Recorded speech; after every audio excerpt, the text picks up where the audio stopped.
जी, आप आज जंतर मंतर पे आए हैं और आप कुछ महंगाई की बात कर रहे थे जी। महंगाई देश में ज़्यादा हो गई है जी। आपको क्यों लग रहा कि महंगाई देश में ज़्यादा हो गई? नमस्कार, जय श्री राम, जय भारत माता। आज हम आपको बता देना चाहते हैं, हमारे देश की एक मंत्री हैं स्मृति ईरानी जी, अपने रायबरेली क्षेत्र में गई। मैं लेबर सेल का अध्यक्ष होने के कारण उनको बता देना चाहता हूं कि कोई भी विभाग हो और उसने अगर प्रश्न किया एक मीडिया का हमारा प्रभाव कर्मचारी, तो स्मृति ईरानी जी को उसका आंसर, उसका उत्तर देना चाहिए। आज हमारे देश का दुर्भाग्य है, सबसे पहले उसकी नौकरी छीनने का काम की और वही स्मृति ईरानी जी यहाँ पे आकर टमाटर, लौकी और चूड़ी भेजने का काम करती थी और 400 का सिलेंडर बिकता था उस समय, तब सिलेंडर लेके नाचने का काम करती थी। यही धरती, दिल्ली की धरती पर आज मंत्री बना दिया गया। तो आज हमारी लेबर में सब आते हैं, क्योंकि हर कोई काम करता है, अपने परिवार को पालने का काम करता है।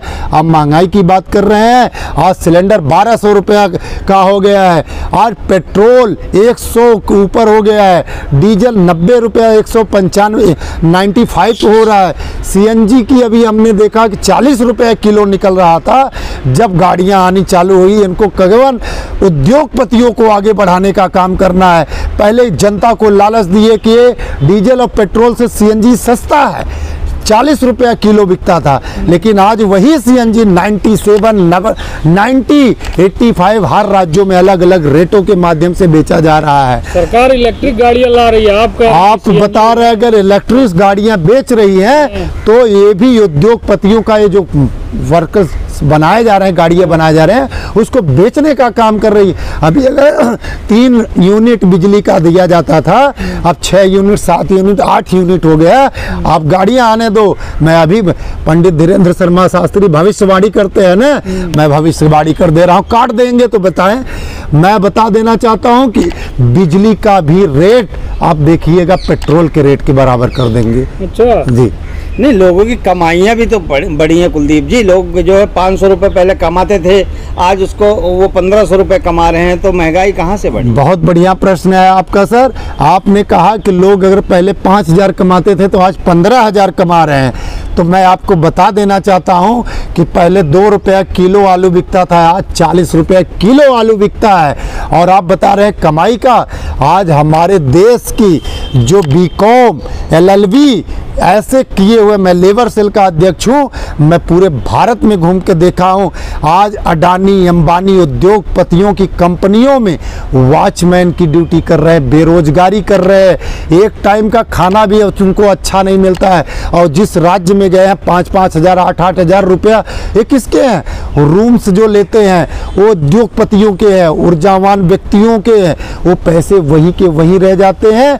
और आज हमारे देश की जो अंग्रेजों के समय में गुलामी नहीं थी, आज हमारे देश में देखा जाए तो उससे भी ज़्यादा गुलामी हो गई। हमारा देश ग्रोथ नहीं कर रहा है, केवल 2, 4, 10 लोगों को ग्रोथ में ऊपर उठाने का काम किया जा रहा है और 98 लोगों को गुलाम बनाने का काम किया जा रहा है।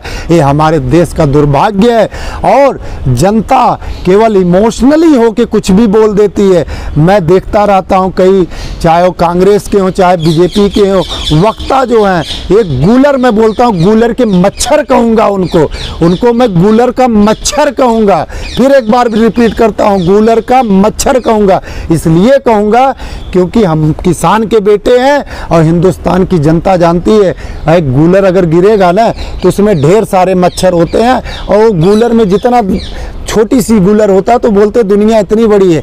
मैं उन सब प्रवक्ताओं से बोलूँगा कि एक बार ज़मीन स्तर पे जाके देखें, कोट टाई बढ़िया से लगा लेंगे, परफ्यूम लगा के बैठ जाएंगे। और मीडिया भी उनकी जो है 5-10 लोगों के लिए काम करती है जी। भाई 5-10 लोग हिंदुस्तान में है, किन लोगों के लिए आखिर काम करती है बताइए? मैं आपको बता दे रहा हूँ, कुछ लोगों का नाम ले रहा हूँ, कुछ लोगों का नाम भी हमको अब इतना तो जानकारी है नहीं, लेकिन आपने प्रश्न कर लिया तो मैं बता देता हूँ। अडानी, अंबानी, टाटा, बहुत बड़ी बड़ी जितने भी फार्म हैं ये तो, और जो प्राइवेट फार्म थे उसके ऊपर भी इन्होंने इतना दबाव कानूनी स्तर पर लगा दिया कि वो भी कंपनियां अपनी अडानी अंबानी को बेच दी हैं। और मैं इसका पुख्ता भी आपको दे सकता हूं, मैंने ऐसी कई कंपनी। विश्व गुरु बन रहा है, आप कहाँ खोए हो? विश्व गुरु केवल जुमलेबाजी करके बनाया जा रहा है, कहीं जमीनी स्तर पे विश्व गुरु नहीं। अगर जमीनी स्तर पे आप सब भी इसी हिंदुस्तान की धरती पे है, अगर आज हमारा ऑटो वाला भाई, सुनिए मेरी बात, से डंका बज रहा है, डंका कहाँ बीज रहा है? तो गोदी मीडिया बार बार ढोल पीटती है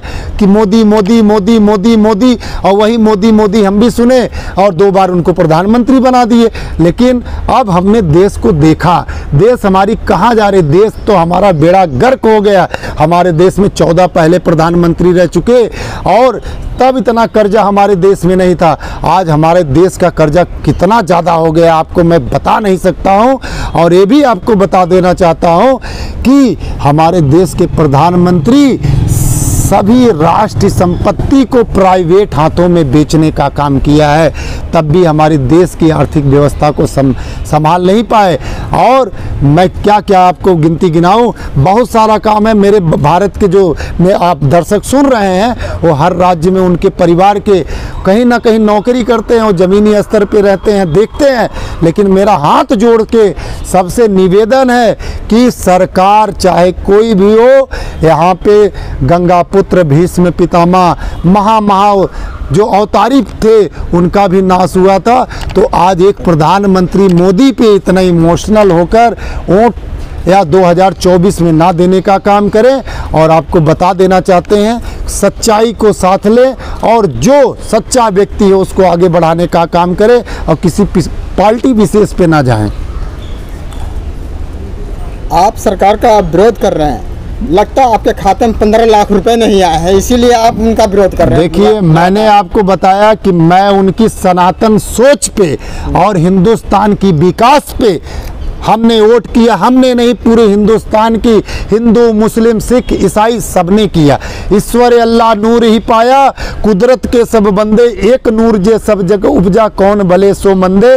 तो हम आपको ये बता देना चाहते हैं कि इस धरती पे जिसने भी जन्म लिया, कोई अच्छा होता है कोई बुरा होता है, लेकिन मौका इस धरती ने सबको दिया है। तो 2 बार प्रधानमंत्री मोदी को मौका दिया गया, लेकिन प्रधानमंत्री मोदी जमीनी स्तर पर फेल है, फेल है, फेल है।